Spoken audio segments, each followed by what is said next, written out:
Japanese attacked Pearl Harbor, our west coast became a potential combat zone. Living in that zone were more than 100,000 persons of Japanese ancestry, 2/3 of them American citizens, 1/3 aliens. We knew that some among them were potentially dangerous. Most were loyal. But no one knew what would happen among this concentrated population if Japanese forces should try to invade our shores. Military authorities therefore determined that all of them, citizens and aliens alike, would have to move. This picture tells how the mass migration was accomplished. Neither the Army nor the War Relocation Authority relished the idea of taking men, women, and children from their homes, their shops, and their farms. So the military and civilian agencies alike determined to do the job as a democracy should, with real consideration for the people involved. First attention was given to the problems of sabotage and espionage.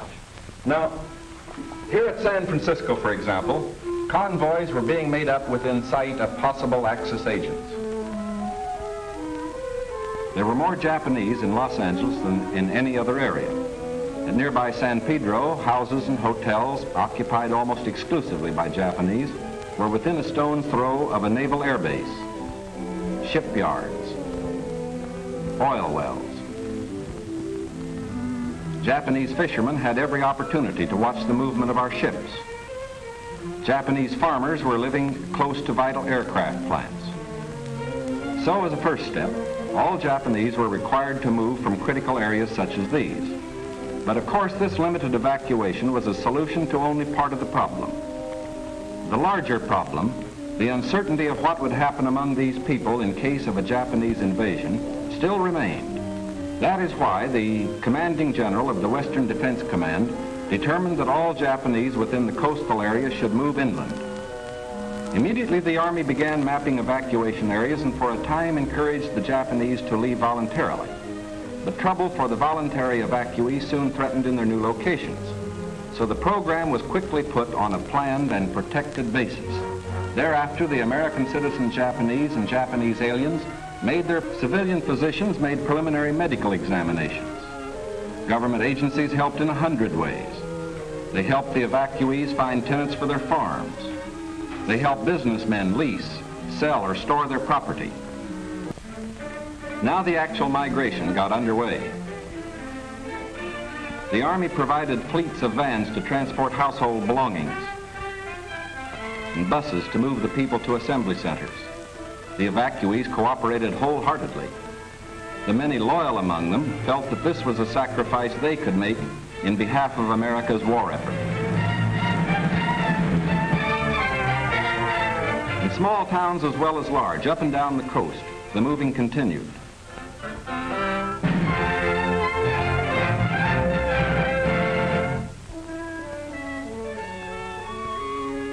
Behind them, they left shops and homes they had occupied for many years.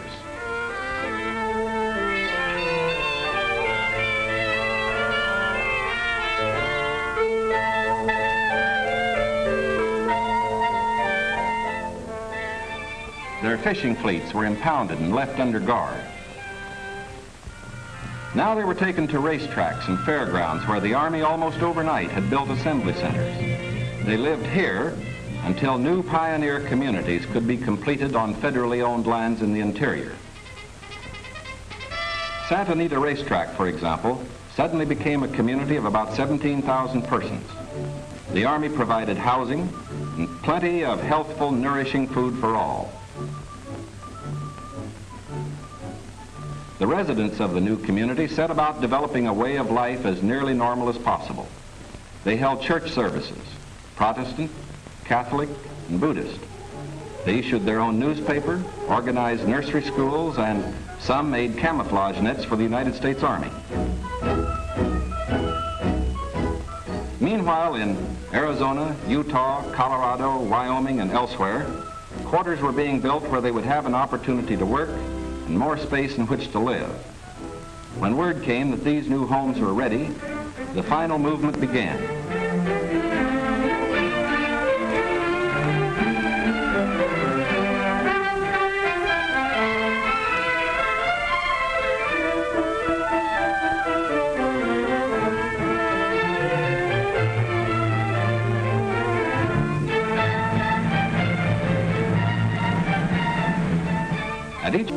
they would build schools, educate their children, reclaim the desert.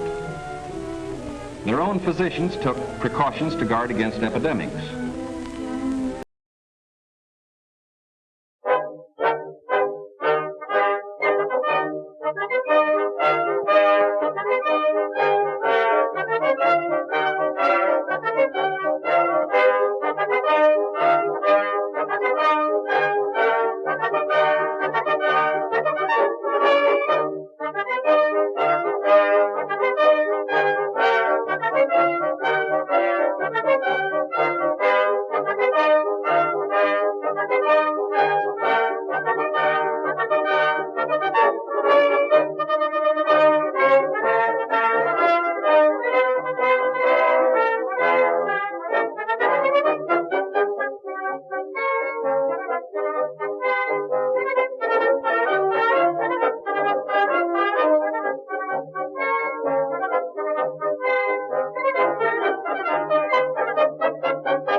Enemy nation.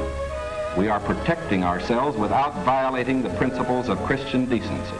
And we won't change this fundamental decency no matter what our enemies do.